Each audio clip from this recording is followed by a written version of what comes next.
Consacrez-y du temps, peuple de Dieu. Que vous soyez en train de vous baigner chez vous ou en train de conduire. Pas besoin de fermer les yeux, surtout lorsque vous êtes au volant. D'accord? Mais vous pouvez chanter des chansons comme celles que nous venons de chanter, n'est-ce pas? Les chants que nous avons chantés tout à l'heure. Et je vous garantis que vous serez différent lorsque vous atteindrez votre destination. Vous constaterez soudainement que vous êtes rempli de l'Esprit, que la sagesse de Dieu est présente et que les dons du Saint-Esprit se manifestent. Laissez-moi vous dire que Dieu a fait en sorte qu'il soit si facile pour nous d'être remplis, et remplis à nouveau, et remplis encore du Saint-Esprit. Lorsqu'il dit, soyez au contraire remplis de l'Esprit, dites-vous des psaumes, des hymnes et des cantiques spirituels. Avez-vous remarqué qu'il s'agit, dans les 3 cas, de chants?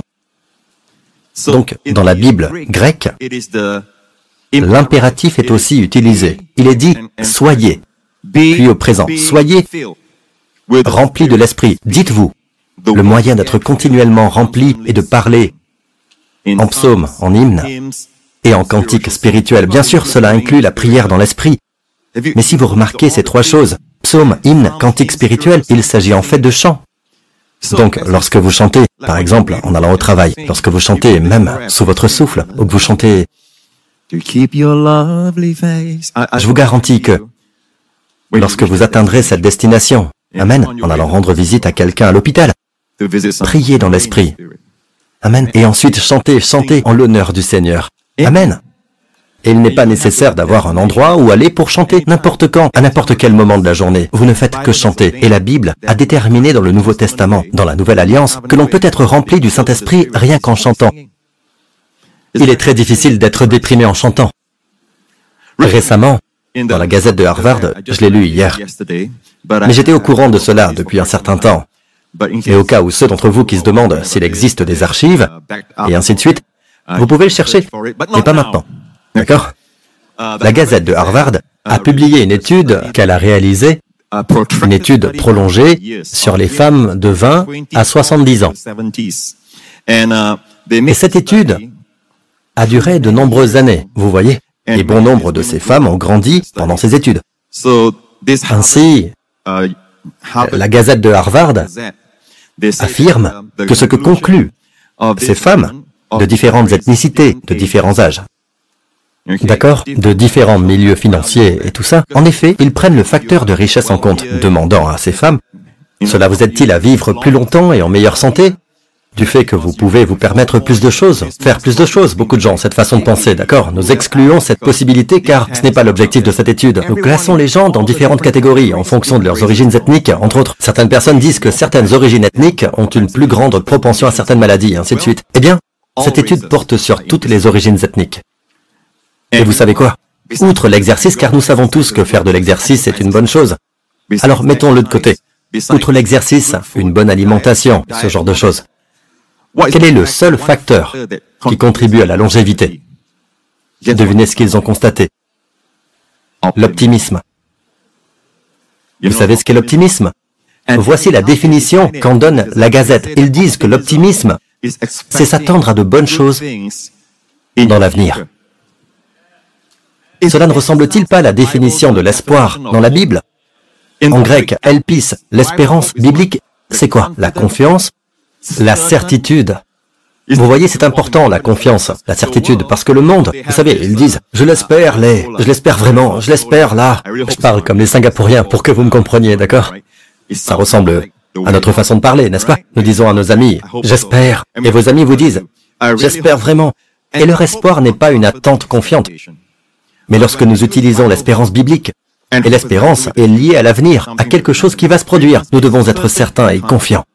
Donc, la définition d'Elpis, et elle n'est pas de moi, pas du pasteur Prince, vous pouvez consulter la définition de Thayer, la définition de la concordance Strong. Il est dit, une attente certaine et confiante d'un bien futur. Alors pendant que vous écoutez des enseignements sur la fin des temps, ou que vous les regardez, et certains d'entre vous sont vraiment à fond dedans, la fin des temps, souvenez-vous de ce que j'ai partagé la semaine dernière, de ce que Jésus a dit lorsqu'il a parlé des signes de la fin des temps, dans Matthieu 24. Qu'a-t-il dit? Il a dit, ne vous laissez pas effrayer. Dans un autre évangile où il a parlé des signes de la fin des temps, et nous voyons les signes à présent, n'est-ce pas? Qu'a dit Jésus? Les cœurs des hommes, les cœurs, cardia en grec, les cœurs des hommes défailleront. Défaillance cardiaque. Les cœurs des hommes défailleront de peur et de l'attente des choses qui surviendront sur la terre. Vous voyez? Alors, faites attention. Lorsque vous êtes impliqué dans la fin des temps, dans l'étude de la fin des temps, assurez-vous que cela ne vous donne pas un sentiment de désespoir lorsque vous voyez l'avenir. Oui, le monde deviendra de plus en plus sombre, mais enfants de Dieu, vous n'êtes pas du monde. En fait, le Seigneur va nous sortir de là avant que le pire n'arrive. Comme la tribulation, comme jamais auparavant sur la planète Terre, Jésus a dit qu'il n'y a jamais eu de tribulation comme celle-ci. Mais pendant ces 7 années, nous ne sommes pas ici. Nous regardons d'en haut. Amen. Le Seigneur nous enlèvera. Amen. Dieu soit loué. C'est pourquoi nous ne pouvons que nous attendre à ce que l'Église devienne de plus en plus rayonnante et que le monde devienne de plus en plus sombre. Mais si vous vous focalisez sur ce qu'annoncent certains sur YouTube, si vous écoutez ce qu'un tel a à dire, ce qui se passe ici, ce qui se passe là-bas, en Chine, en Europe, et ainsi de suite, vous serez très effrayés, vous serez très anxieux. Les cœurs des hommes défailleront de peur et de l'attente des choses qui surviendront sur la terre. Pensez à la grippe aviaire au Cambodge. L'OMS s'inquiète, et c'est à juste titre qu'elle s'en préoccupe. Mais vous savez, regarder ces choses sans passer du temps dans la parole pour porter le casque de l'espérance est dangereux. Ces choses vont se produire, et d'autres vont se produire dans les jours à venir. N'est-ce pas? Je tiens à vous dire que nous ne disons pas que le monde va devenir de plus en plus brillant. Non, non, non. En fait, la Bible dit que les choses deviendront de plus en plus sombres. Amen, jusqu'à ce que Jésus vienne et remette ce monde en ordre. D'accord? Mais, entre-temps, l'Église attend l'enlèvement. Et rappelez-vous, l'enlèvement n'est rien d'autre que la rédemption de nos corps. Car à l'époque, lorsqu'ils paient pour quelque chose, il y a également ce moment où ils se disent « je récupérerai la rédemption achetée ». D'accord? Plus tard. D'accord? Mais je paie à l'avance. D'accord? Alors je dépose des arts, on appelle ça des arts. La Bible dit donc dans les Éphésiens que notre rédemption physique est essentiellement un acompte. Jésus a versé un acompte. Amen. Et il revient pour que nos corps soient complètement rachetés. Cela signifie que nous ne mourrons plus jamais, que nous ne serons plus jamais malades, que nous ne souffrirons plus jamais d'une fatigue constante, que nous ne vieillirons plus jamais. Nous n'allons donc pas au paradis désincarné, nous allons au ciel avec un corps. Mais ce corps est un corps glorifié. Bonne nouvelle! Quelle vision de notre avenir! Amen. Chaque fois que vous avez mal, que vous avez une douleur, amen, cela vous rappelle simplement que vous aspirez à cette rédemption achetée. Et elle arrive. Et quand cela arrivera, la Bible dit, en un clin d'œil, ce corps mortel revêt l'immortalité. L'immortalité. Amen. Et combien de temps serons-nous dans ce corps immortel? Pour toujours. Nous ne flottons donc pas. Nous ne nous baladons pas dans les airs. Et même ceux qui sont déjà allés au ciel, amen, là-haut, dans la nuée de témoins qui, à présent, nous encouragent. Amen. Ils adorent Dieu jour et nuit. Amen. Ils jouissent d'une félicité, d'un plaisir et d'un bonheur absolu. Là où ils se trouvent, ma mère est parmi eux. Ils nous encouragent. Ils sont tous jeunes, forts, en bonne santé, plus beaux que n'importe lequel d'entre nous. Amen. Ils nous encouragent. Et un jour, nous les rejoindrons. Dieu soit loué. Mais ils sont maintenant désincarnés. Mais même pour eux, lorsque l'enlèvement aura lieu, ils viendront réclamer leur corps glorifié.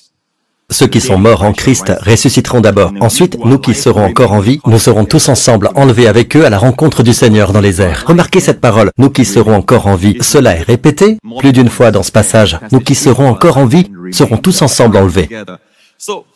Certaines personnes vivent donc à cause de leur jeunesse, n'est-ce pas? Cependant, encore en vie. Je suppose donc que je verrai là-haut ceux qui sont plus âgés, qui vieillissent, mais qui sont encore là. Il y a donc une révélation avant l'enlèvement, et nous savons que l'enlèvement peut se produire à tout moment. Donc, il y a une révélation que Dieu donne en ces derniers jours sur le fait de vaincre la mort prématurée. Vaincre. Amen. Et le chrétien ne devrait pas, je le répète encore une fois, ne devrait pas regarder vers la tombe, mais vers le ciel.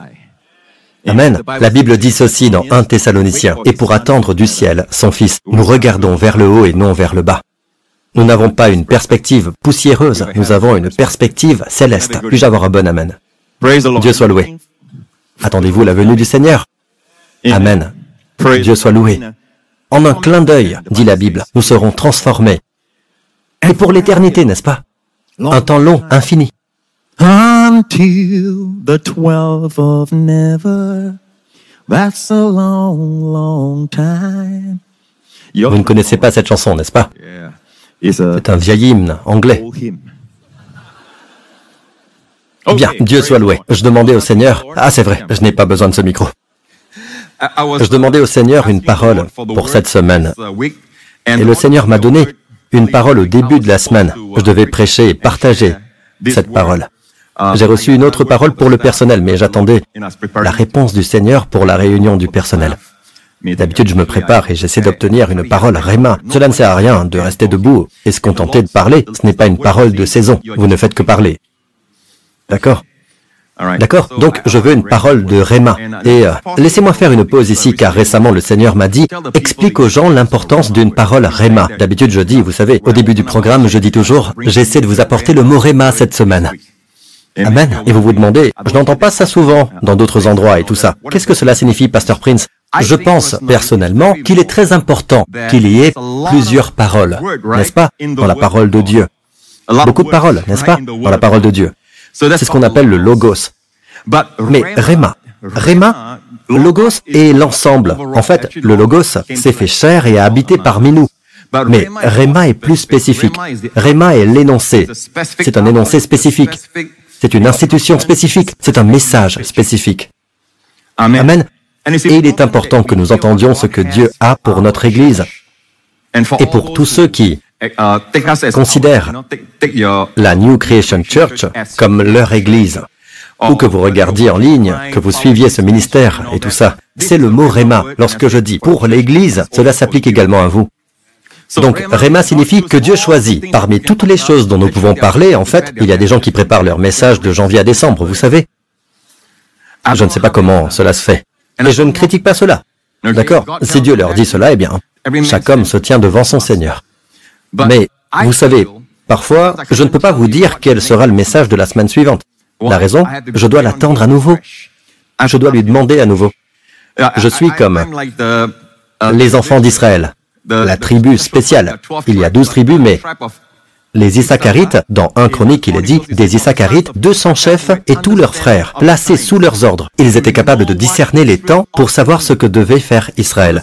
Donc le message spécifique des temps, d'accord, a été donné à la tribu d'Issachar. Ils avaient ce don, le don prophétique, d'une instruction Réma pour Israël, pour qu'Israël sache ce qu'il doit faire.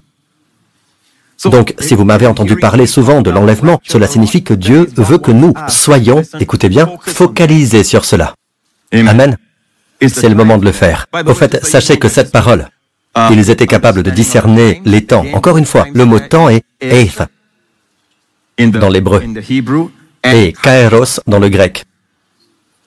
D'accord? La compréhension de « kairos » pour savoir ce qu'Israël, pour savoir ce que la New Creation Church devrait faire, pour savoir ce que la Grace Revolution Church devrait faire. Amen.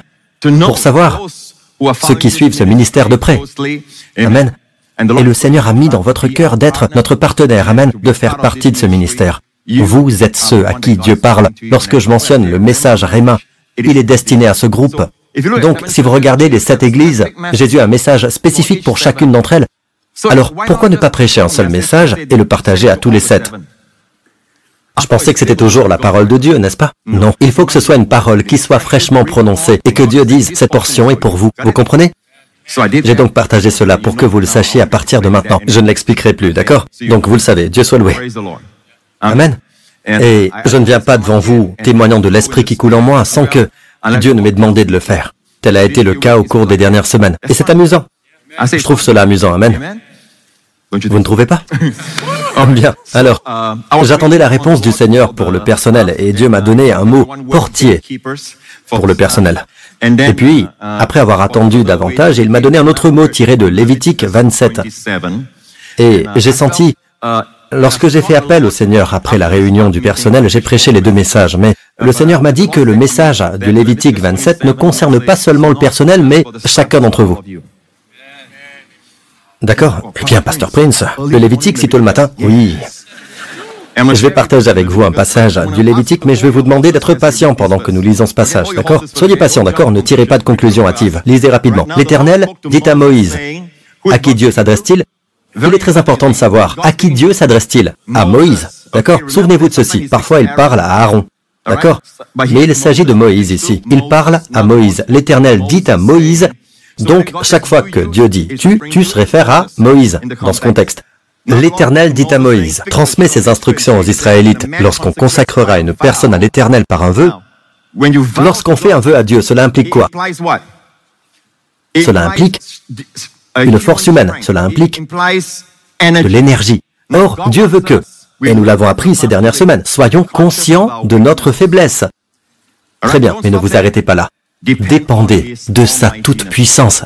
Amen. Dieu soit loué. C'est ici que la prière entre en jeu. Ai-je tort? Mais si vous voulez faire un vœu, c'est ce qu'Israël a fait au pied du mont Sinaï. Dieu a dit, vous serez pour moi un royaume de prêtres. Amen. Ce que nous sommes tous aujourd'hui en Christ, nous sommes des rois et des prêtres pour Dieu. Mais c'était déjà le désir de Dieu à l'époque. Dieu a dit à Israël, vous serez pour moi un royaume de prêtres. Mais au lieu de cela, Amen, c'est ce qu'ils ont répondu à Dieu dans Exode 19, avant Exode 20, lorsque Dieu a donné les 10 commandements. Avant d'entendre les 10 commandements, ils ont dit à Dieu que tout ce que Dieu nous ordonne, nous pouvons le faire. Kol Asher Diber Adonai Naaseh. C'est un mot très fort, Naaseh, qui signifie nous pouvons le faire. C'est la fierté. Donc, pour que vous puissiez vous fier à votre force, et durant la période où Dieu les a fait sortir d'Égypte, alors qu'ils étaient dans une terrible situation d'esclavage, ils ont imploré le Seigneur. Ils ont, vous savez, tout ce qu'ils peuvent faire, c'est pleurer, d'accord? Et Dieu a répondu. Dieu a ouvert la mer Rouge pour eux, non pas parce qu'ils sont bons, mais parce qu'il est bon. Amen. Il n'y avait pas d'eau à Mara. Mais Dieu a transformé les eaux amères en eau douce, et là, Dieu a conclu avec eux une alliance de guérison. Car je suis l'Éternel, celui qui te guérit. Et il y a un secret là-dedans, d'accord? L'amertume mène à la maladie. La douceur, la croix, mène à la guérison. Et puis cela continue. Dieu a fait jaillir l'eau du rocher. Et Dieu leur a donné la manne du ciel. Et cela a toujours précédé leur plainte. La grâce est donc à l'œuvre. Se plaindre est un péché, mais la grâce était en action. Amen. Là où le péché augmente, la grâce surabonde. Amen. Cela ne vous encourage pas à pécher davantage. Lorsque vous vous rendez compte de la vérité et que vous découvrez la grâce de Dieu, cela vous transforme. Amen. Donc, cela continue jusqu'au pied du mont Sinaï. Et maintenant, ils ont commencé à se sentir suffisants et imbus d'eux-mêmes, n'est-ce pas? Ils pensent qu'ils peuvent le faire. Nous ferons ce que l'Éternel a dit. Donc, l'homme fait un vœu à Dieu. Et ça veut dire quoi? Dieu leur a donné les 10 commandements. Tu ne feras pas, tu ne feras pas, tu ne feras pas, tu le fais. Tu t'empêches de faire ça, tu t'empêches de faire ça. Et ils se rendent compte qu'ils ne peuvent pas. Pendant 1500 ans, jusqu'à ce que Jésus vienne, ils ont réalisé qu'ils ne pouvaient pas. Amen. Même jusqu'à ce jour, devrais-je dire. Les gens pensent encore qu'ils peuvent respecter la loi. D'accord? Ils ne le peuvent pas. Mais en Christ, la loi est accomplie. Amen. En fait, en Christ, vous faites plus que la loi. La loi dit, tu ne commettras pas de vol. En Christ, vous donnez. Non seulement vous ne volez pas, mais vous donnez. Amen. La loi dit, tu ne commettras pas d'adultère. En fait, la grâce vous donne l'amour pour votre conjoint. Je peux donc continuer à vous dire que ce n'est en aucun cas une vie moins sainte, parce que seule la grâce peut réunir un Dieu saint et un homme pécheur. Par conséquent, la grâce est la plus grande sainteté qui soit. En plein milieu du Saint des Saints, qui signifie la plus grande sainteté, se trouve le propitiatoire. La grâce est donc au centre du cœur de Dieu. Puis-je avoir un bon amen? Donc, lorsque vous faites un vœu, Dieu dit, d'accord, si vous voulez que je vous évalue selon votre force, alors Dieu leur a donné les 10 commandements, n'est-ce pas? Donc, les 10 commandements basés sur la force naturelle. Tu ne feras pas, tu ne feras pas. Compris? Donc, avant de lire ce chapitre, vous devez le savoir. D'accord? Je ne veux pas que les femmes se fâchent parce que vous verrez que les mesures sont différentes. Parce qu'elles sont mesurées pour les gens qui allaient à la guerre à l'époque. Par exemple, dans le chapitre 1 des Nombres, il est dit 14 fois « Comptez les hommes d'Israël, de telle tribu apte au service militaire, de telle tribu apte au service militaire ». 14 fois cette phrase « apte au service militaire » est mentionnée. Ainsi, à l'époque, on jugeait votre force naturelle par votre capacité à aller à la guerre. Allons-y tout de suite. Maintenant, transmets ces instructions aux Israélites lorsqu'on consacrera une personne à l'Éternel par un vœu, puis on le fera d'après ton estimation pour un homme de 20 à 60 ans. 20 à 60 ans, c'est la fleur de l'âge, n'est-ce pas? Ton estimation sera de...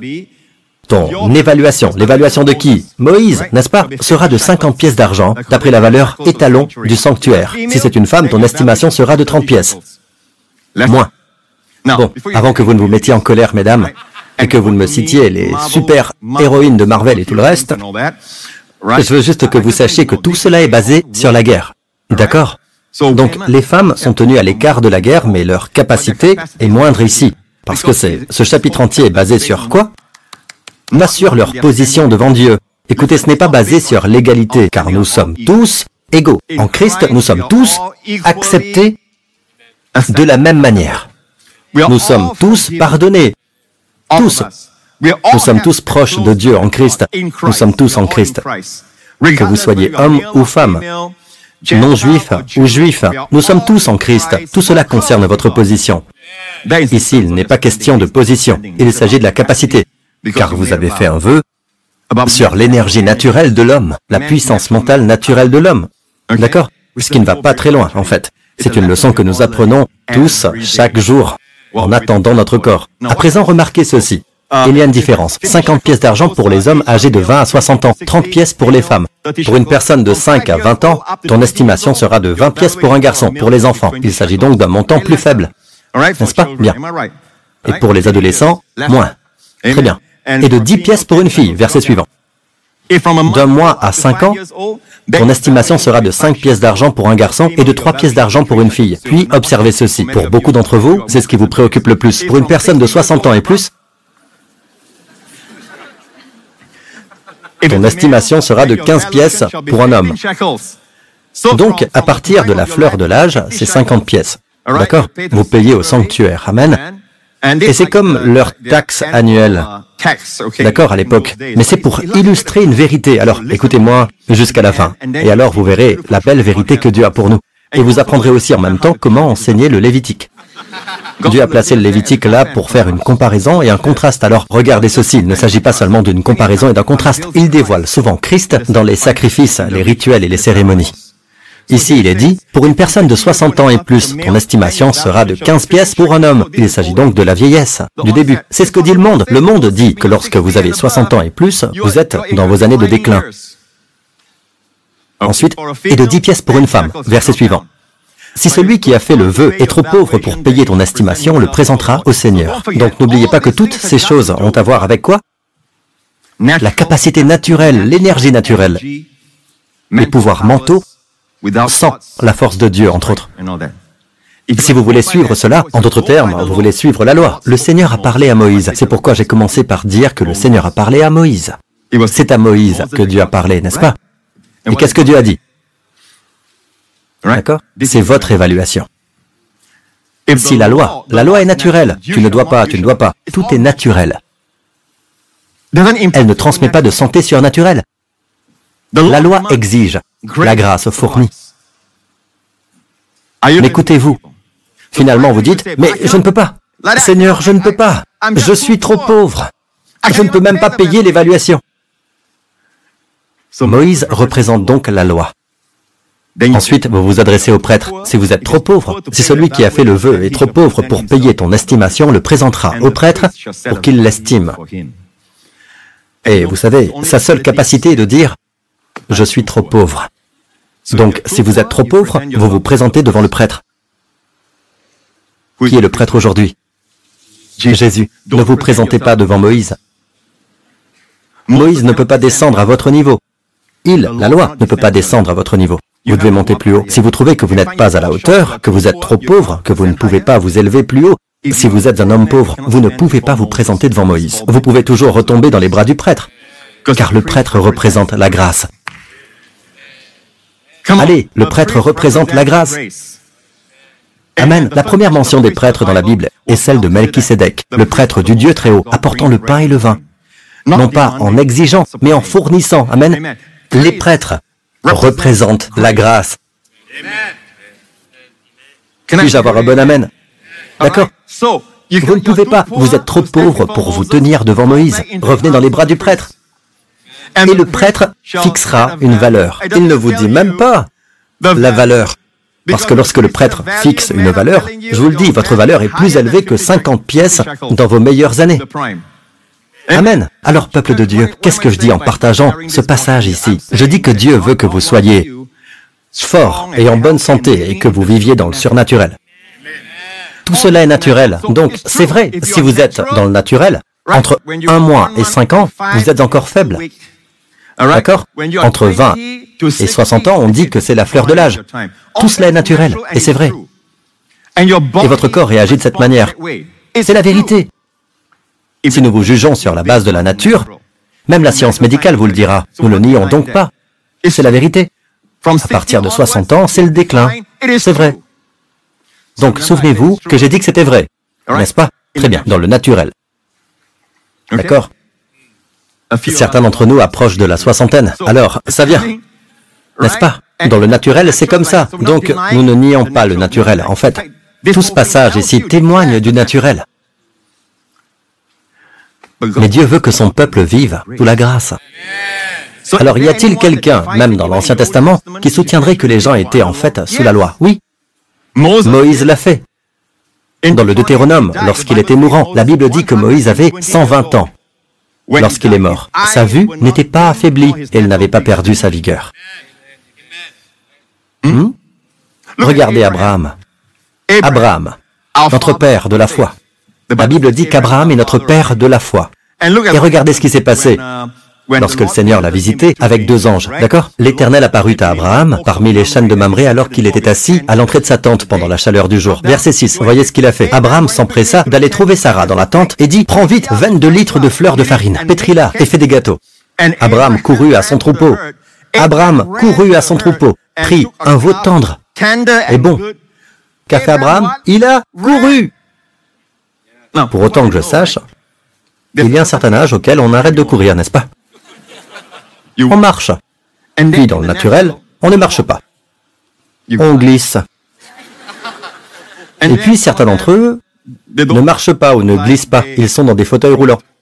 Des gens les poussent. D'accord? Donc c'est le naturel. Mais ici, cet homme, Abraham, a couru vers le troupeau.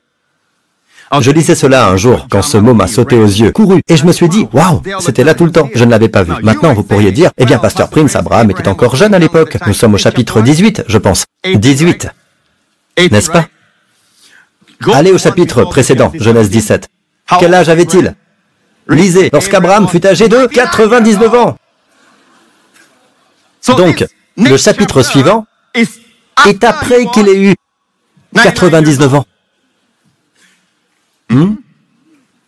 Allô? L'Éternel apparut à Abraham et lui dit, « Je suis le Dieu Tout-Puissant. » Le Dieu Tout-Puissant, c'est El Shaddai. D'accord? Dieu Tout-Puissant en hébreu, je suis El Shaddai. C'est la première fois que le nom El Shaddai apparaît. Je suis El Shaddai. D'accord? Marche devant moi et sois intègre. Il n'a pas dit, sois intègre et tu pourras marcher avec moi. Il n'a pas dit ça. Lisez attentivement. Si tu marches devant moi, marchez devant moi, le mot panim, le visage de Dieu est là. Vivez votre vie en voyant mon sourire sur vous. Pas mon dos tourné vers vous, mon sourire sur vous, ma faveur sur vous. Lorsque vous marcherez devant moi, conscient de ma présence, vous serez irréprochable. D'accord? Bien. Êtes-vous avec moi jusque-là? Alors, quel âge avait Abraham quand il a commencé à courir? Je pense que c'est... Bien, j'ai dit qu'il commençait à courir. Quand l'avez-vous trouvé en train de courir? Nous ne savons pas quand il a commencé à courir. Alors, quel âge avait-il? Il avait presque 100 ans. Maintenant, vous pourriez dire, Pasteur Prince, à cette époque, il vieillissent très lentement, d'accord? À cette époque. Et les femmes aussi, vous savez, vous parlez de Sarah qui est jeune à 99 ans et tout ça, mais vous savez, leur corps à cet âge est encore jeune, à cette époque. Maintenant, je suis d'accord quand vous parlez de l'antédiluvien, le peuple du déluge, avant le déluge. Il vivait longtemps, oui. D'accord, mais après le déluge, Abraham est après le déluge. La terre n'est plus dans les bonnes conditions, la canopée qui protégeait de tous les rayons UV nocifs et tout ça. Tout est détruit. Il y avait une canopée, c'est un autre message. Mais la terre était inclinée et tout ça. Abraham vivait après le déluge. La vie était déjà considérablement raccourcie. Et non seulement cela, mais Abraham et Sarah n'avaient pas de corps spéciaux. Laissez-moi vous montrer le même chapitre, Genèse 18. Il est écrit, Abraham et Sarah étaient vieux, d'un âge avancé. Cela ne veut pas dire qu'il faut être vieux, parce qu'Abraham courait. Le même chapitre, le chapitre où il a couru, le chapitre 18. Plus loin, il est dit, Abraham et Sarah étaient vieux, d'un âge avancé, et Sarah ne pouvait plus espérer avoir des enfants. Ça veut dire quoi? La ménopause. Tout ce qui concerne la... Vous savez, elle est déjà ménopausée. Les femmes ont la ménopause, les hommes, une pause mentale. Vous leur parlez, n'est-ce pas? Il faut un certain temps avant qu'ils comprennent ce que vous essayez de dire, n'est-ce pas? Par exemple, vous riez tous très vite à une blague, certains d'entre eux la comprennent sur le tard. Oui, vous savez, une pause mentale. D'accord? On ne trouve donc pas, chez Abraham, ses pouvoirs en déclin. Mais le corps dans le naturel, la Bible n'a pas dit qu'ils avaient des corps spéciaux, non. Leur corps est comme le nôtre. Sarah est passée par ce par quoi les autres femmes passent à son âge. Elle a cessé d'être une femme comme les autres. Elle a 90 ans. Lorsqu'Abraham avait environ 100 ans, elle avait 90 ans lorsqu'elle a donné naissance à Isaac. N'est-ce pas? Abraham était-il bien dans son corps? Regardons Romains 4. Romains 4 nous dit, descendons au verset 19, sans faiblir dans la foi. Il n'a pas considéré que son corps était déjà usé. Donc, dans le naturel, son corps est mort. Donc, Dieu ne dit pas que marcher par la foi signifie maintenant que vous niez tous les faits naturels. D'accord? Tous les faits naturels, scientifiques et tout cela, vous le niez. Non, non, non. Mais Dieu veut que nous vivions par la foi, même en ce qui concerne notre force, notre santé, et que nous restions en vie jusqu'à l'enlèvement. C'est ce que je vous enseigne. M'écoutez-vous? Et je n'ai plus beaucoup de temps, je veux conclure. Alors aidez-moi, d'accord? Très bien, riez plus vite. Essayez de désactiver le bouton pause. D'accord? Êtes-vous avec moi jusqu'ici? Très bien, regardez. Abraham, sans faiblir dans la foi, il n'a pas considéré que son corps était déjà usé. À 100 ans, son corps n'avait donc rien de spécial, car à l'époque, les corps étaient encore jeunes. Non, non, non, non, son corps était comme n'importe quel autre homme, déjà usé à 100 ans, déjà usé. Mort. D'accord? Qu'est-ce qu'il a fait? Pourquoi n'était-il pas faible dans la foi? Il n'a pas considéré le fait naturel. S'il n'a pas considéré le fait naturel, qu'a-t-il considéré? Beaucoup d'entre vous avancent en âge, d'accord? Vous avancez en âge. D'accord? Vos années sont les mêmes. Il va monter de plus en plus haut, parce que votre âge va toujours monter, grandir, avancer, n'est-ce pas? C'est ce qu'on appelle avancer en âge. La Bible dit qu'Abraham a avancé en âge, mais son corps ne l'a pas fait. Maintenant, écoutez, je dois mettre un bémol à cela. C'était après qu'il ait marché dans la foi. Quelque chose s'est passé. Dieu vous dit, allez-vous considérer votre corps? Aujourd'hui, allez-vous considérer votre âge? Allez-vous considérer le fait que vous avez maintenant 70, ou 60, ou 50 ans? Amen. Parce qu'il est dit, Abraham n'a pas considéré son propre corps qui était usé. Donc le fait, et le fait naturel, est que son corps est maintenant mort. D'accord? Mais qu'est-ce qu'il a considéré? Oh, et aussi, il a considéré que le ventre de Sarah était mort. Le ventre de sa femme était mort. D'accord? Ce sont des faits. Le Saint-Esprit ne nous cache pas les faits naturels. Ce sont des faits naturels, n'est-ce pas? Alors, aujourd'hui, les gens disent, il faut être réaliste, cher Pasteur Prince, tout ce renouveau de jeunesse et de force et tout ça, il faut être réaliste. Réaliste selon les critères de qui? Qui voit la réalité mieux que Dieu, hein? Vous voyez quelque chose que vous dites être réel, d'accord? Mais c'est le royaume spirituel, le royaume invisible, qui a engendré le royaume naturel. Vous êtes très limité dans votre compréhension si vous dépendez seulement de vos 5 sens. Car vous êtes un être spirituel, et votre esprit, tout ce qui est charnel, tout ce qui est visible passera. Et ce qui est éternel, votre homme spirituel vivra pour toujours, et ne vivra pas pour toujours dans le royaume invisible. Nous aurons des corps et tout le reste. La ville de Jérusalem et, vous savez, la cité céleste de Dieu, le ciel et tout cela sera réel. sera vu, touché, plus réel que la vie sur terre, car c'est un esprit invisible qui a engendré ce royaume physique. Dieu veut donc que nous apprenions à vivre par la foi, comme Abraham. Si Abraham n'a pas considéré son propre corps mort dans le naturel, ni la mort du ventre de sa femme, qu'a-t-il considéré? Il n'a pas douté par incrédulité de la promesse de Dieu, mais il a été fortifié par la foi et il a rendu gloire à Dieu car il avait la pleine conviction que ce que Dieu promet, il peut aussi l'accomplir. De quoi était-il persuadé? Il était persuadé que ce que Dieu avait promis, Dieu était capable de l'accomplir. Qu'est-ce que Dieu lui a dit lorsqu'il n'a pas eu de fils? Je te rends père d'un grand nombre. En fait, regardons le chapitre avant Genèse 18 où il a couru. Regardons celui où Dieu dit « Abraham fut âgé de 99 ans ». D'accord? Qu'est-ce que Dieu lui a fait à ce moment-là? Regardez Genèse 17. D'accord? C'est le chapitre où Dieu dit « Je suis El Shaddai ». Lisons. « Voici quelle est mon alliance avec toi. Tu deviendras le père d'un grand nombre de nations. On ne t'appellera plus Abraham, mais ton nom sera Abraham, car je te rends. » Il le rend père d'un grand nombre de nations, alors qu'il n'a même pas eu de fils avec Sarah. Son corps est mort. Il a presque 100 ans. Le ventre de sa femme est mort. Tels sont les faits. Et qu'a dit Dieu? Je veux que tu changes ta façon de parler. Je veux que tu changes la façon dont tu parles de toi-même, en particulier. On ne t'appellera plus Abraham, mais ton nom sera Abraham. Abraham est en fait un père élevé, un père qui est exalté. Mais maintenant, tu seras Abraham. Abraham signifie père d'une multitude. Waouh! L'audace de la foi. Vous n'avez même pas encore de fils grâce à cette femme dont le ventre est mort. Et Dieu dit que vous serez le père d'une multitude. Non, non, ce n'est pas, vous le serez. Je te rends père d'une multitude. Donc Dieu veut que nous confessions. C'est pourquoi, revenez à la première partie de Romains 4. Dieu veut que nous soyons comme lui. Comme cela est d'ailleurs écrit, Dieu dit à Abraham, « Je t'ai établi père d'un grand nombre de nations. » Il est notre Père devant le Dieu en qui il a cru. Regardez les caractéristiques de Dieu ici, d'accord? La première, c'est qu'il donne la vie aux morts. Nous savons qu'il donne la vie aux morts. Et appelle ce qui n'existe pas à l'existence. Ah ah, c'est la clé pour marcher dans la foi. Marcher dans le surnaturel.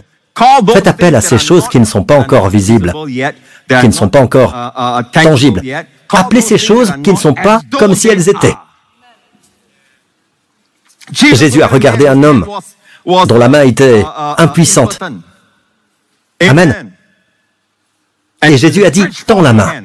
Évidemment, Jésus ne voit pas, comme l'homme naturel voit la main. Lazare est mort depuis 4 jours. Jésus dit, il dort. Je vais le réveiller. Amen. Jésus dit à un homme impotent des pieds, paralysé depuis 38 ans, lève-toi, prends ton brancard et marche. Vous ne dites pas cela à une personne qui est dans le naturel. Si vous la voyez paralysée, évidemment, le naturel est le naturel. Nous ne nions pas le naturel. Mais Dieu appelle les choses qui ne sont pas dans le présent comme si elles l'étaient. Dieu a vu les ténèbres et il n'a pas dit « Oula, il fait sombre !» Elles allaient s'obscurcir davantage. Ensuite, la Bible dit que nous sommes comme Dieu. Dieu appelle les choses qui ne sont pas comme si elles étaient. Et Dieu a enseigné ce secret à Abraham. Abraham appelle ces choses qui ne sont pas. Tu n'es pas encore un père dans le naturel, d'un grand nombre, pas même d'un seul, d'accord? Mais maintenant, tu t'appelles Abraham. Je suis le père d'une multitude. Nous savons tous qu'il a eu Ismaël quand il était plus jeune, d'accord? Ce n'est pas grâce à Sarah. Je ne parle pas d'un seul enfant de son épouse légale, n'est-ce pas? Tu n'es pas encore un père dans le naturel, d'un grand nombre, pas même d'un seul, d'accord? C'est la vie d'Abraham dans le naturel. Vous regardez Abraham, revenant des champs, la femme dit « Abraham !» Qu'est-ce que cela signifie en hébreu? Père d'une multitude, père d'une multitude. Et d'ailleurs, le nom de Sarah, qui était Sarai, a été changé en Sarah, qui signifie princesse. Et depuis les champs, il répond « Oui, princesse !» Oui, princesse, père d'une multitude. Et tous les voisins disent, tu sais, arrivé à un certain âge, oulala, tu vois ce que je veux dire? Ils veulent tellement un enfant. C'est ce que le monde dira de vous. Quand vous marchez dans la foi, ils diront toutes sortes de choses à votre sujet. Parfois, d'autres chrétiens qui ne comprennent pas la foi diront cela de vous. Nous ne nions pas le fait naturel. Abraham n'a pas considéré son propre corps comme usé, ce qui signifie quoi? Le fait naturel est que son corps est mort. Et vous dites, eh bien, Pasteur Prince, ce message, c'est pour les vieux. C'est votre problème si vous pensez ainsi, pour les vieux. Si vous êtes jeune et que vous commencez à penser ainsi, oh, ceci est un message pour un tel. Vous savez, et votre confiance est le fait que vous êtes jeune et que vous avez la force. Eh bien, pas plus tard qu'hier, j'ai couru je ne sais combien de kilomètres, pasteur. J'ai fait ceci, j'ai fait cela. Oui, je vais vous montrer quelque chose dans la Bible. Il est dit, dans le livre d'Ésaïe, il donne de la force à celui qui est fatigué et il multiplie les ressources de celui qui est à bout. Les adolescents se fatiguent et s'épuisent. Les jeunes gens se mettent à trébucher. Savez-vous ce que signifie trébucher? Trébucher, dans l'hébreu, il est répété 2 fois. Tomber, tomber. Et pour ajouter de l'intensité, il est dit trébucher. Même les adolescents. Donc si vous avez confiance en votre force, elle a une date de péremption. Attendez. Attendez. Donc uniquement lorsque vous dites « ce message est pour les plus âgés et il n'est pas pour moi », votre confiance est dans une fondation fragile. Dieu veut que nous fassions tous cela, jeunes et vieux. Mais ceux qui comptent sur l'Éternel, ceux qui comptent sur l'Éternel, plutôt nous avons compté sur l'Éternel, n'est-ce pas? C'est compter sur le Seigneur. Chaque fois que vous passez du temps devant le Seigneur, dans sa parole, c'est compter sur le Seigneur. Appelez cela un temps de silence, un rendez-vous avec Dieu, un moment avec Dieu. C'est du temps avec Dieu, c'est compter sur le Seigneur. Que se passe-t-il? Mais ceux qui comptent sur l'Éternel renouvellent leur force. Maintenant, vous voulez une autre révélation, beaucoup plus profonde. Le mot « renouveler » est « échanger leur force ». Les gens ne comprennent pas très bien cela. Et j'ai moi-même longtemps interprété ce verset comme suit. Je vais vers Dieu, et vous savez, il me donne de la force pour ma faiblesse. En fait, mon problème n'est pas ma faiblesse. Je sais quand je suis faible. Mon problème est que je ne sais pas que je suis fort en moi-même. Dieu dit, donne-moi ta force humaine, et je te donnerai la force divine. Et alors vous comprendrez ce que cela signifie. Puis il est dit, ils prennent leur envol. Ils ne veut pas dire les jeunes gens, ceux qui attendent le Seigneur. Ils prennent leur envol comme les aigles. Ils courent sans s'épuiser. Ils marchent sans se fatiguer. Car l'énergie qui vous imprègne, amen, la puissance qui coule maintenant à travers vous n'est plus naturelle. Elle est surnaturelle. Et elle n'est pas mesurée par la loi naturelle de la physique. Elle est mesurée par la richesse de sa grâce, qui est illimitée. Certains diront, eh bien, Pasteur Prince, vous savez, tout cela est spirituel. La force spirituelle ceci, la force spirituelle cela. Alors pourquoi est-il dit que Sarah ne pouvait plus espérer avoir des enfants? C'est le naturel. Il ne demande pas de semence spirituelle, vous savez. Maman, je veux avoir une semence spirituelle. Ainsi, lorsque nous spiritualisons la Bible, nous nous privons parfois de cet aspect dont Dieu veut que nous profitions et dans lequel nous marchons. Ne spiritualisez pas la Bible. Il est très clair, ils prennent leur envol comme les aigles. Vous savez, il y a une promesse dans le psaume 103. Dieu dit, n'oublie aucun de ses bienfaits, n'est-ce pas? Bénis l'Éternel et n'oublie aucun de ses bienfaits. N'oubliez pas combien de bienfaits? Pourquoi ne prêchons-nous qu'un ou deux? Amen. Certaines personnes ne prêchent qu'un ou deux avantages. Ils ne croient pas. Oh, Pasteur Prince, vous parlez du renouveau de la jeunesse et tout ça. Mais Dieu dit, n'oublie aucun de ses bienfaits. Premièrement, pardonne toutes tes fautes. Deuxièmement, guéris toutes tes maladies. Troisièmement, délivre ta vie de la tombe. Alléluia! Lorsque vous prenez votre envol, vous remerciez Dieu pour ce bienfait. Amen. Qui te couronne de bonté et de compassion. Amen. Voilà ce qu'est la faveur.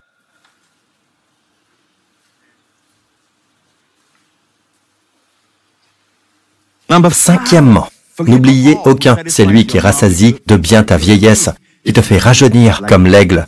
Aucun vous vous demanderiez, il s'agit peut-être de jeunesse spirituelle, Pasteur Prince. Laissez-moi vous dire ceci, d'accord? L'expression « comme l'aigle » anéantit le concept. Comme l'aigle.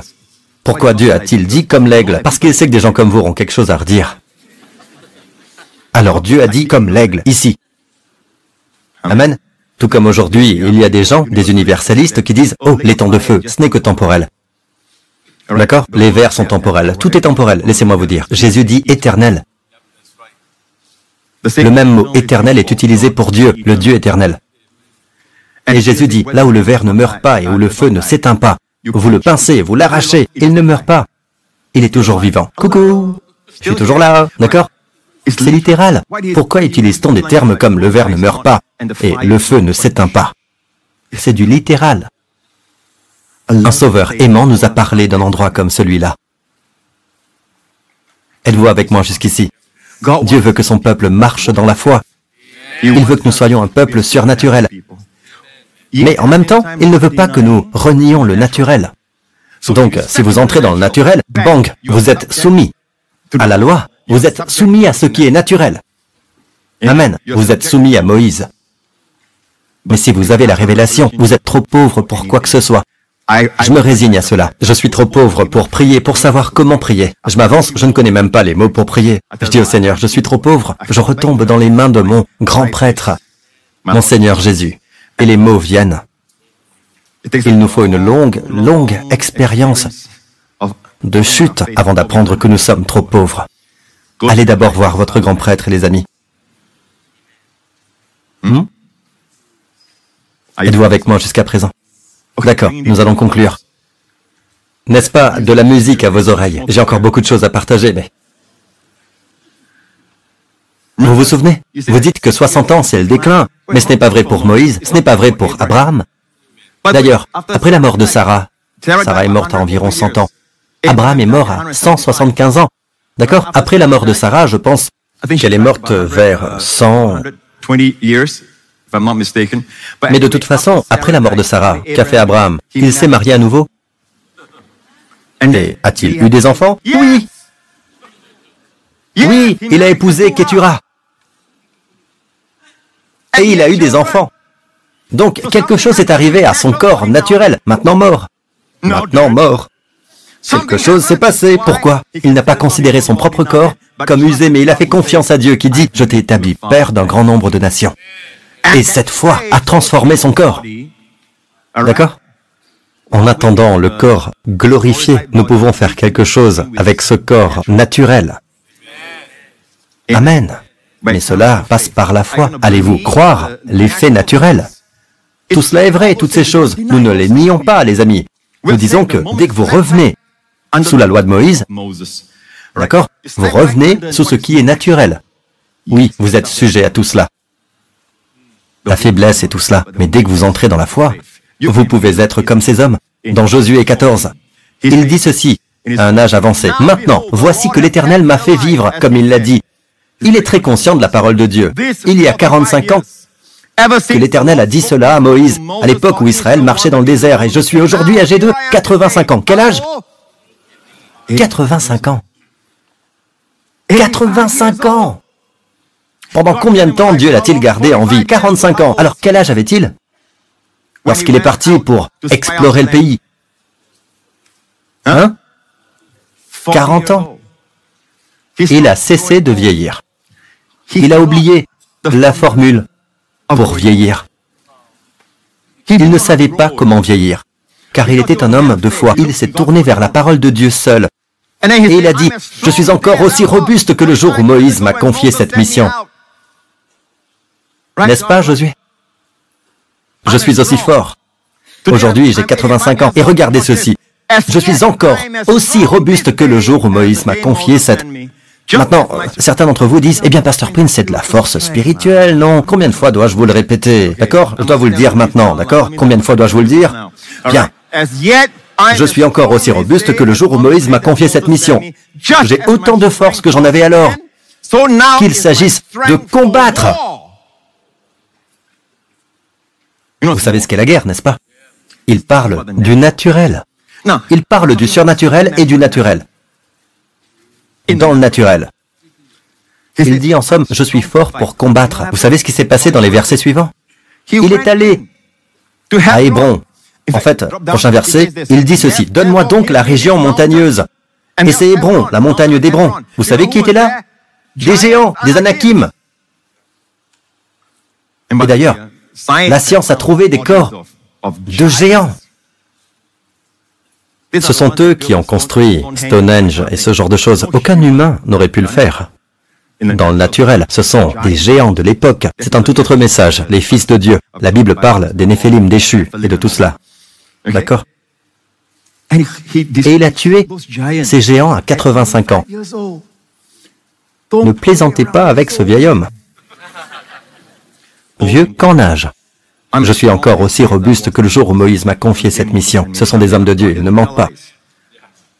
D'accord? Et si Josué pensait autrement? Imaginez quelqu'un qui venait à lui, vous savez, avec un bâton et tout ça. « J'ai 95 ans, Josué, Josué, donne-moi cette montagne. » Eh mon frère, oui, Dieu te bénisse, amen. Bien sûr tu es fort, bien sûr tu es fort. D'accord? Ma posture mentale. Bien sûr tu es fort. D'accord?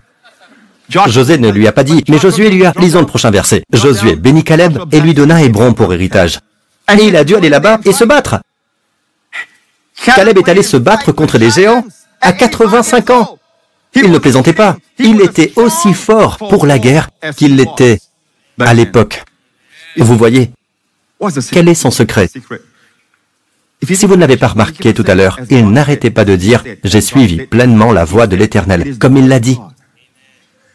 C'est pourquoi je vous dis que nous nous appuyons sur la parole de Dieu. Si Dieu dit « N'oubliez aucun de ses bienfaits, aucun de ses bienfaits, n'oubliez aucun », je ferai mieux de confesser, Dieu rassasie ma bouche de bonnes choses, de sorte que ma jeunesse se renouvelle comme celle de l'aigle. Ma jeunesse se renouvelle comme l'aigle. Amen. Tous mes péchés sont pardonnés, toutes mes maladies sont guéries. Et confessez tous vos bienfaits. Il y a 5 bienfaits, le chiffre de la grâce, là. Et Dieu dit, n'en oubliez pas un seul. N'oubliez aucun de ces bienfaits. Le problème est que nous parlons trop vite. Nous sommes très prompts à dire, je vieillis. N'est-ce pas, vieillir? Très vite, facilement. Nous regardons des séries télé. Et à un certain âge, nous nous disons, « Oh, cette série est très vieille. Oh, celle-là est très vieille. » La conscience. Regardez les nouvelles. La conscience. Tous les reportages sont dans le naturel, et ce sont tous des faits. Ne me méprenez pas, bien sûr. Il y a des théories et tout ça, mais nous ne nions pas les faits naturels. Pas plus qu'Abraham a nié que son corps était mort, ou que le ventre de Sarah était mort. Il a considéré la parole de Dieu au-dessus de tout cela. Car s'il ne considérait pas son propre corps comme mort, il devait bien considérer quelque chose. Il a considéré la parole de Dieu. Amen. Êtes-vous bénis? Êtes-vous heureux? Êtes-vous avec moi jusqu'à présent? Est-ce que vous comprenez cela ou est-ce que c'est encore dans la pause mentale? Pasteur, j'ai presque compris. Je peux voir fonctionner les rouages du cerveau. Amen. Donc au début de l'année, je vous ai dit que Dieu veut vous donner une mentalité plus saine et plus jeune. Donc ne confessez pas. Vous savez, je suis très distrait ces jours-ci, vous savez, je vieillis. Vous savez, ne confessez pas cela parce que, voyez-vous, la façon dont la foi fonctionne est comme ceci. Je vais terminer avec ceci, d'accord? Oui, je vais terminer avec ça, très vite. 2 versets. 2 Corinthiens 4, 13. Et comme nous avons le même esprit de foi, comme Josué, comme Caleb, comme Abraham, comme Moïse, nous avons le même esprit de foi. Avez-vous le même esprit de foi? Comment fonctionne-t-il, pasteur? Selon ce qui est écrit, j'ai cru, c'est pourquoi j'ai parlé. Nous aussi, nous croyons. Et c'est pour cela que nous parlons. Donc, si vous dites, je vieillis, vous savez, je suis toujours malade. D'accord? Vous y croyez? Sinon, vous ne le diriez pas. Et maintenant, vous avez reçu ce dont vous parliez.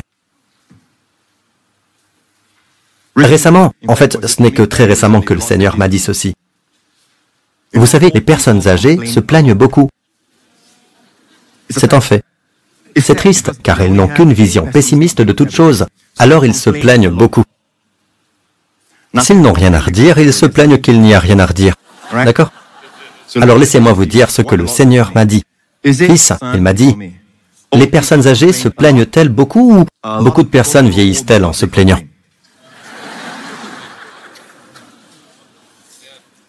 Vous voyez, le naturel, je vous dis ce qui est naturel. Vous voulez savoir la tendance naturelle du pasteur Prince? Si vous voyez quelque chose, trouvez la faille. Si vous voyez quelque chose de bien, trouvez la faille. Ne me regardez pas de cette façon. Vous êtes pareil dans le naturel. Nous sommes lents à louer, prompts à critiquer. Est-ce naturel? Naturel. Vous êtes censé vivre dans le surnaturel, dans l'esprit, par la foi. Sans la foi, il est impossible de plaire à Dieu. C'est une parole de combat. Je vois le problème, pasteur Prince. Vous êtes aveugle. Vous ne voyez pas la faille de cette personne, n'est-ce pas? Vous ne voyez pas cette faille, n'est-ce pas? C'est à vous de choisir ce que vous voulez voir. Je ne nie pas que les faits naturels peuvent être ici et là. Vous voyez, l'échec de la personne, ici et là, ou quoi que ce soit d'autre. Mais il y a tellement de bonnes choses, si vous les recherchez. Et ce n'est pas naturel. Ce n'est pas naturel. Il est naturel de se plaindre. Il n'est pas naturel de louer. Même dans notre relation, il n'est pas naturel de louer. Il n'est pas naturel de dire merci. Vous comprenez tous, n'est-ce pas? Le mot merci et le mot grâce sont identiques, charis. Ce qui signifie que si vous faites l'expérience de la grâce, vous direz merci. Amen. Et le merci apporte encore plus de grâce. C'est le sens même du mot. Nous apprenons tous à nos enfants à dire merci. Pourquoi? Parce qu'ils sont dans le naturel, dans le naturel, dans le naturel. Nous leur apprenons à être surnaturels, à ne pas vivre comme le monde. Apprenez à dire merci lorsque quelqu'un vous donne quelque chose. Sinon, ils vont recevoir beaucoup de coups durs. L'école des coups durs va leur apprendre à être reconnaissants pour ce qu'ils ont. Alors si vous aimez votre enfant, apprenez-lui avant que l'école des coups durs ne l'apprenne. Le peuple de la grâce doit corriger ses enfants. Quiconque dit « Oh, peu importe, il a la grâce de Dieu, c'est bon. » Non, non, c'est une mauvaise application. Si vous aimez votre enfant, vous le corrigez. Parce que si vous ne le faites pas, la prison ou les maisons de redressement, lorsqu'ils corrigent, ce n'est pas la même chose. Vous le faites avec amour. Corrigez-les quand ils sont jeunes. Je suis si heureux que Dieu les a fait naître petits. Imaginez que Dieu les ait fait naître adolescents. Dieu est bon, n'est-ce pas? Amen. Gardez ce principe. Et je vous ai dit 2 versets, n'est-ce pas? Et un autre verset que je vais vous montrer, votre plus grand don est quoi? Quel est votre plus grand don? Le salut, n'est-ce pas? Le salut, n'est-ce pas? N'ai-je pas raison? Le salut est-il votre plus grand cadeau? Comment obtenir ce salut? Jésus a tout fait, oui. Mais comment se l'approprier? Comment faites-vous? L'esprit de foi, je crois et je parle. Romains 10, versets 9 et 10. Que disent-ils? La parole est près de toi, dans ta bouche et dans ton cœur. C'est si facile d'être sauvé. C'était difficile, c'était douloureux. C'était torturant pour Jésus. Mais c'est facile pour nous. La parole est si proche de nous. Il n'est pas nécessaire de gravir l'Himalaya, de nager dans l'océan le plus profond, de réussir son examen d'entrée à l'école primaire. D'accord? La parole est si proche de vous. Il suffit de le dire. La parole du salut, elle est dans ta bouche et dans ton cœur. Souvenez-vous toujours qu'elle doit être dans votre bouche avant de se glisser dans votre cœur. D'accord? Je ne pense pas être jeune, je ne pense pas être en bonne santé, je ne pense pas être fort. Confessez. Chaque fois que vous prenez la communion, dites « Seigneur, par tes meurtrissures, je suis guéri. Je suis jeune, fort et en bonne santé. » De même que Jésus est jeune, fort et en bonne santé, à la droite du Père, de même je suis jeune, fort et en bonne santé dans ce monde. Ma pensée en ce monde est semblable à la pensée de Jésus. Amen. Je me souviens parfaitement de tout. Dieu soit loué. Il faut le confesser. Mais cela ne se manifeste pas encore. Pourquoi, Pasteur Prince? C'est pour ça qu'il a fallu à Abraham. Écoutez, le jour où Dieu lui a promis, il y a 20 ans, qu'il aurait un fils, en ta semence. Mais cela ne s'est pas manifesté jusqu'à ce qu'il ait 99 ans. Et Dieu lui dit, change la façon dont tu parles de toi. Dis-toi, je suis père d'une multitude. Bang! Le garçon est né l'année suivante. L'élément manquant était donc le suivant. La croyance dans le cœur ne suffisait pas. Je le crois, Pasteur Prince, ce que vous dites, je le crois. Avez-vous parlé ou non? Dites-le. Alors comment obtient-on le salut? Dans votre bouche, puis dans votre cœur. Si vous le faites, même si vous ne croyez pas au début, mettez-le dans votre bouche, il tombera dans votre cœur, et alors vous commencerez à croire, car d'un cœur abondant, la bouche parle, d'accord? Si tu reconnais publiquement de ta bouche que Jésus, reconnaître quoi de votre bouche? Que Jésus est le Seigneur, et si tu crois dans ton cœur que Dieu l'a ressuscité, tu seras sauvé. Donc confessez de votre bouche, croyez dans votre cœur. Confessez de la bouche, croyez dans votre cœur. C'est l'esprit de la foi. S'approprier tout ce que Jésus a fait pour nous à la croix, y compris la guérison, y compris le renouvellement de la jeunesse et de la force. Amen. Et maintenant, regardez ceci. En effet, c'est avec le cœur que l'on croit et parvient à la justice, et c'est avec la bouche. Nous croyons dans notre cœur. Et avec la bouche que l'on affirme une conviction et parvient au salut. La confession est faite pour la guérison. Elle est faite pour la protection. Amen. Avez-vous le même esprit de foi? Ou êtes-vous un esprit de plainte, un esprit du monde, un esprit d'amertume, un esprit de peur? Ou avez-vous l'esprit, le même esprit de foi, comme Josué, comme Caleb, comme Abraham? Je crois, et donc je parle. Je crois, donc je parle. Je ne nie pas le naturel, mais je crois que la parole de Dieu est supérieure au naturel. Je crois au surnaturel, qui est plus concret que le naturel, qui est sujet au changement. Et j'ai terminé. Loué soit le Seigneur. Merci Jésus. Alléluia. Dieu soit loué. Les têtes baissées, les yeux fermés, vous tous ici présents. Ne vous inquiétez pas, ils vont garder vos enfants encore un moment. Rien qu'un moment, d'accord? Amen. D'accord. Écoutez, ils les gardent en bas. Ils les gardent pour un moment. Vous êtes bénis. Je pense que vous avez plus de paix que nos enseignants au bas. La tête baissée, les yeux fermés. Si vous le pouvez, ne bougez pas. Si vous le pouvez, car j'ai fini par lire ce passage dans un but précis. Si vous confessez de votre bouche que Jésus-Christ est votre Seigneur, vous n'êtes pas sauvé, vous n'êtes pas chrétien. Vous dites, si je meurs ce soir, je ne sais pas, Pasteur Prince, où est ma destinée? Eh bien, les amis, Christ est mort pour nos péchés sur cette croix. Et si vous croyez cela, confessez de votre bouche et dites ceci de votre cœur. D'accord? Dites ceci après moi, à haute voix. Rappelez-vous, la confession est à haute voix, et c'est un esprit de foi. Dites, Père Céleste, je crois que Jésus-Christ est le Fils de Dieu. Je crois qu'il est mort sur la croix pour tous mes péchés, qu'il a porté tous mes péchés et qu'il m'a racheté de la malédiction de la loi. Je te remercie de l'avoir ressuscité d'entre les morts le troisième jour, en chair et en os. Et Jésus-Christ est vivant à ta droite. Je te remercie, tel il est, tel je suis dans ce monde. Jésus-Christ est mon Seigneur, aujourd'hui et pour des siècles, au nom de Jésus. Et le peuple de Dieu dit, Amen. Mettez-vous debout, levez les mains, vous tous ici présents, et que tout le monde répète après moi, tout au long de cette semaine. Je n'oublierai pas tous ces bienfaits. Merci, Père. Tu m'as pardonné tous mes péchés, de sorte qu'il n'y a pas de péché non pardonné dans ma vie. Tu m'as guéri de toutes les maladies pour qu'il n'y ait plus rien d'oublié. Tu as racheté ma vie de la destruction. Tu m'as couronné de ta faveur, de ta bonté.